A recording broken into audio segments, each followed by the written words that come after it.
we all have to realize is that we are never going back to the normal life we had before.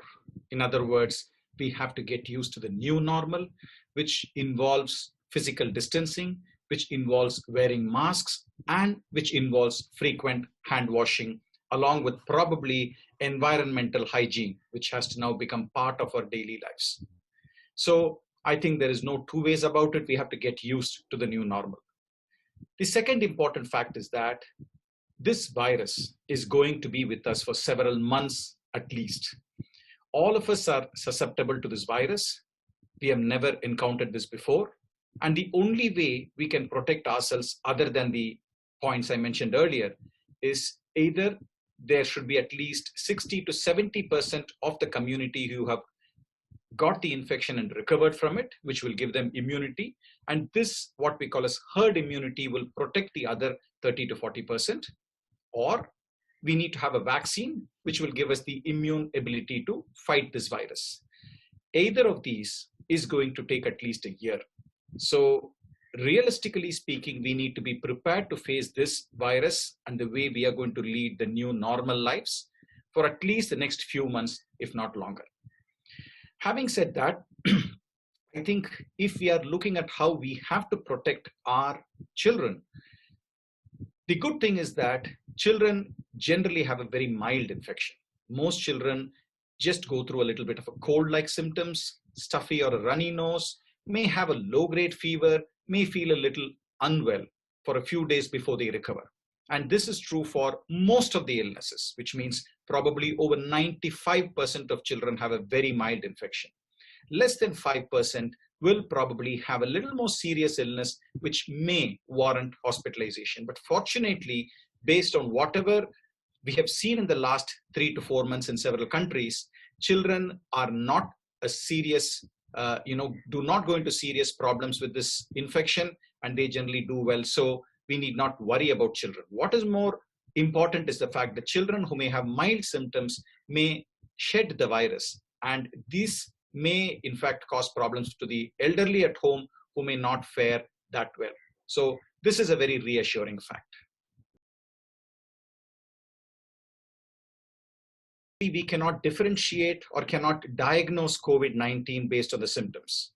This could be the common cold, this could be a flu or a flu-like illness due to other viruses, or it could be COVID-19. In other words, the symptoms, which typically are maybe a cold-like symptoms with runny nose, blocked nose, heavy head, a cough, a bit of a sore throat, a bit of a body pain, can occur with any of these infections. So there is no way we can clinically detect COVID. And having said that, most cases of COVID do without anything warranting hospitalization or a visit to a doctor. Even if the COVID is missed, I don't think it should matter to a great deal, except for the fact that when kids have symptoms in a situation like this, when there is a possibility of COVID, we need to ensure that they are separated from at least the others in the family, especially the elderly, the grandparents, so that they don't spread the infection. Apart from this, they may need some symptomatic treatment, maybe a cough syrup, maybe some paracetamol, nothing more. It is only when this child develops a high-grade persistent fever, or the child develops or shows features of breathing difficulty, when probably you need to get into touch with your doctor to see whether COVID-19 testing is essential. So there is no need to panic at this moment.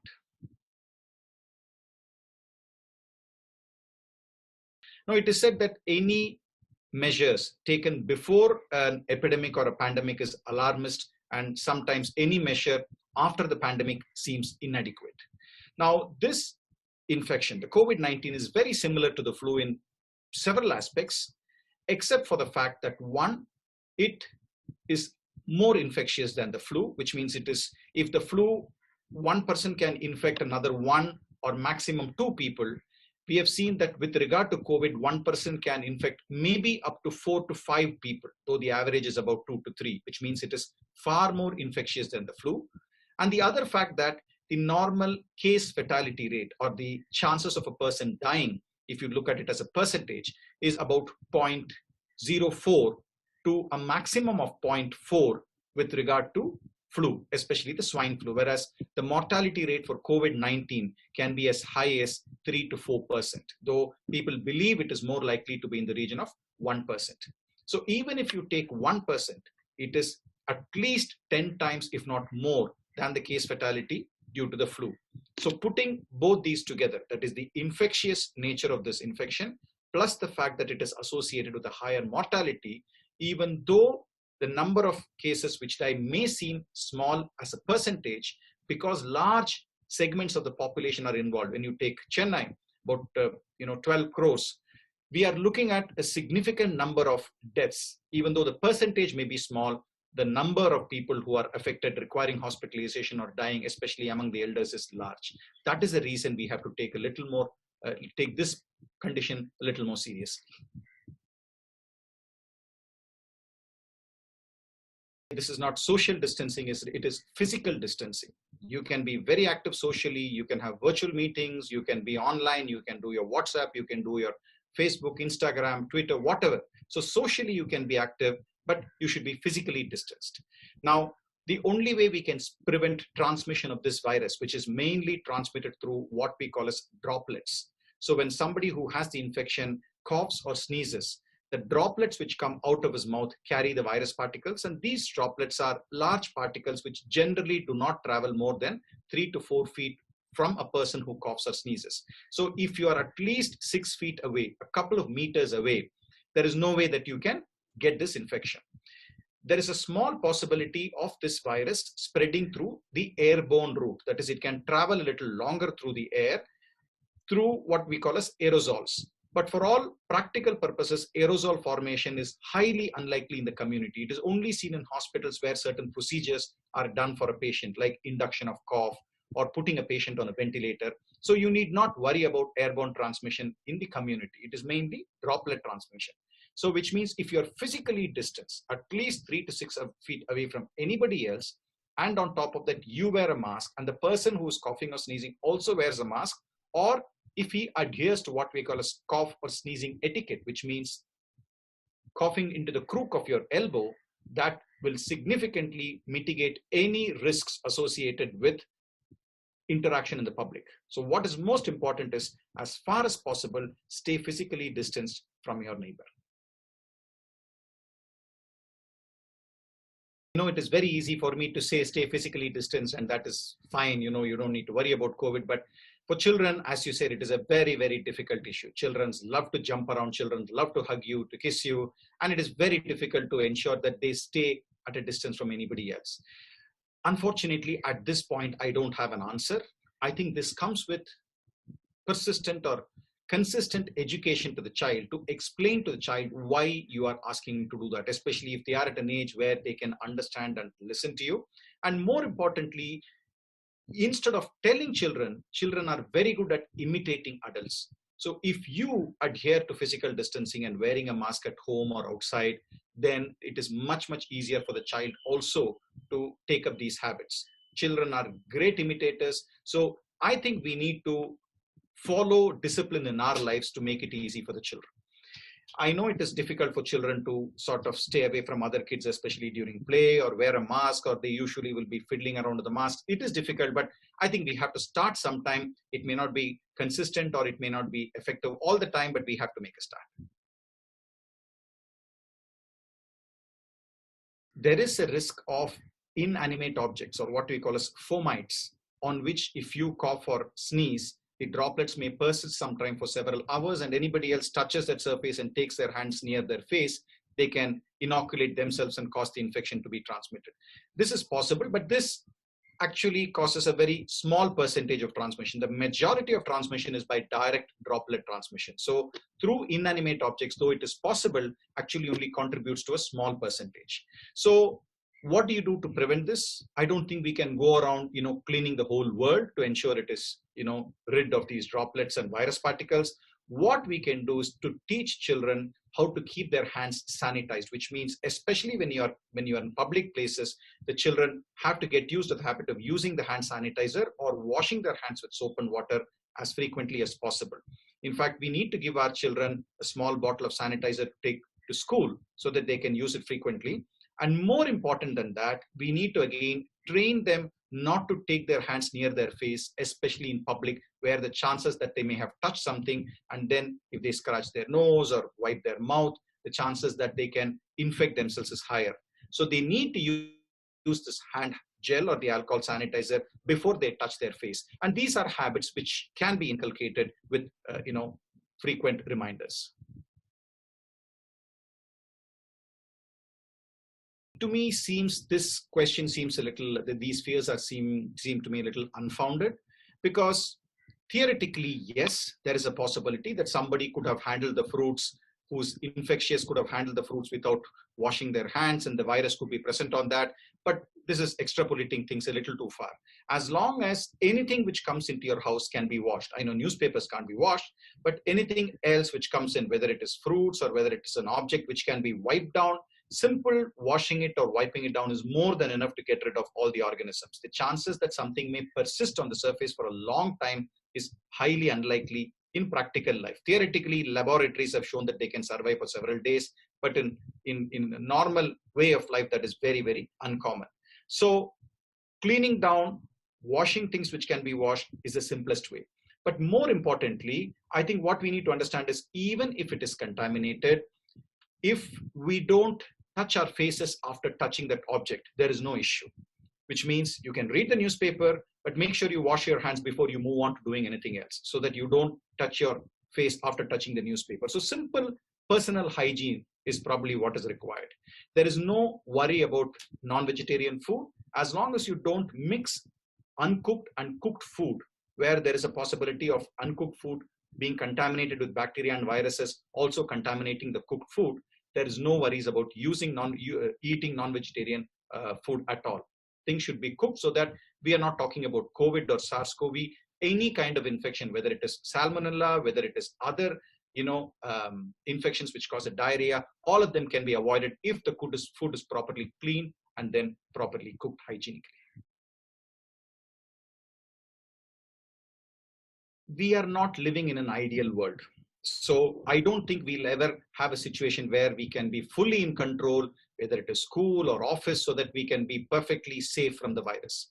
But what we can attempt to do is control or have certain amount of control in daily activities, which means if you're looking at schools, I think we are going back to the shift system, whereby you can stagger the crowd. So instead of having all schools opening at 9 and closing down by 4 or whatever, you have one session starting off with 7 to 1, you have another session starting on to from 9 to 4, another third session starting on for the older classes, maybe a little later. So you stagger the shift system in a manner which will reduce crowding. 2, you may look at ways and means, especially during times of recess. For example, lunch breaks. You again stagger the lunch break from say 11:30 to 2:30 or 3, so that depending on the age, you can to a certain extent, regulate the crowds, so that you can have less crowds in dining areas, or you can have less crowds out in the playground, whatever, so that all the crowds don't, meet up together. You may have to adhere to physical distancing in classes also. So maybe from a class of 40, you may have to cut it down to 20 or 25. So you need to think of ways to see how well you can physically distance, how well you can prevent sharing of items between children, how well you can keep the children away even during class hours. Ensure physical distancing. I don't think there is anything to worry about. I think more and more we will be moving over to virtual classrooms. So your piano class, or your music lessons, or it could be evening tuitions, all probably will be moving away now, more like work at home, where you are connected online, and we have to equip ourselves to accept this new norm. There may be situations where if you're playing a contact sports, I don't think you can do it virtually, but with time, I think we will get used to this. We should be able to, at least in situations where we can adhere to this distancing and avoiding crowds, we should do that. But otherwise, I think with time we will get used to the system. I look at this as a temporary break, and this temporary, unfortunately, may last several months. So yes, that is a part which all of us treasure. All of us who grew up before these times will treasure about spending summer holidays or any holidays with grandparents, fooling around with them, going out for walks with them. So yes, because this is more to protect the grandparents than the children, we are adopting this new distancing away from the elders, so that we can protect and save the elders. So I sincerely hope that this is going to be only for a few more months. And once we come up with the vaccine or any other way with which we are going to develop immunity, we probably shall move to a little more old-fashioned way of, growing up. And I hope that comes soon. This is, I would say, a rude shock for all of us to look back at the way we have been leading our lives and look at the old values. What I was taught whenever, during my school days. I remember my grandmother used to be the one who used to welcome me from school. And whenever we walked into the house, go and wash your hands and legs before you enter the house. It could be washing our hands after visiting the toilet. It is washing our hands before we sit down to eat our dinner. Small things. I think we have to go back. We have to learn to live life a little more slowly, think about what we have, and develop an act of gratitude to what we have been blessed with. I think there are several lessons we can learn from this COVID experience also, good ones. There's a lot of talk about using zinc, taking vitamin C, or eating specific types of food. Unfortunately, there is no specific medical evidence to say zinc or vitamin C helps in immunity against COVID. What I would go back to saying is, make sure that you sleep well, have at least 7 to 8 hours of sleep every day. Make sure that if you're an adult, avoid smoking. If you're taking alcohol, consume in moderation. Ensure that your food is nutritious and balanced. Make sure you have some sort of exercise, whether it is walking or running or playing games. And lastly, try to minimize your stress levels. It has been shown that stress is directly associated with weakening your immunity. So that has to be done. And lastly, remember that vaccinations, not for COVID, for all other infections, including the annual flu vaccine, is very important part of boosting your immune system. This is not only for children, but also for adults. Adults too need vaccinations. So this is something you need to inquire from your doctor to see what you need to do to help boost your physical fitness better. I think so, because vaccinations have saved millions of lives.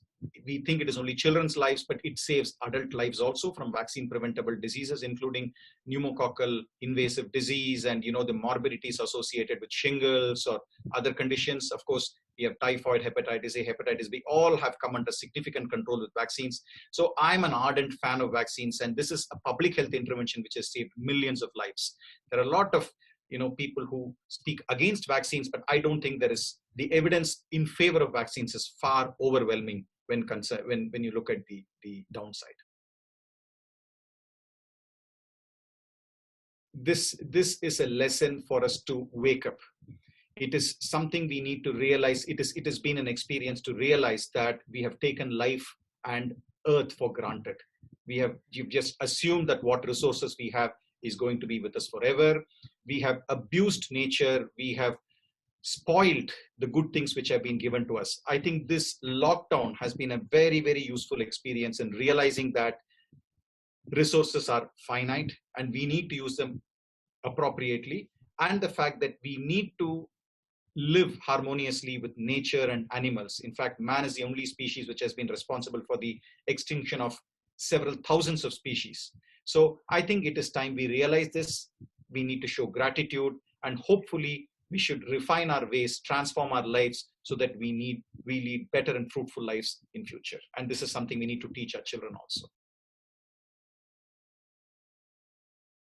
This lockdown of 4 to 6 weeks seems, just as it is going on and on and on.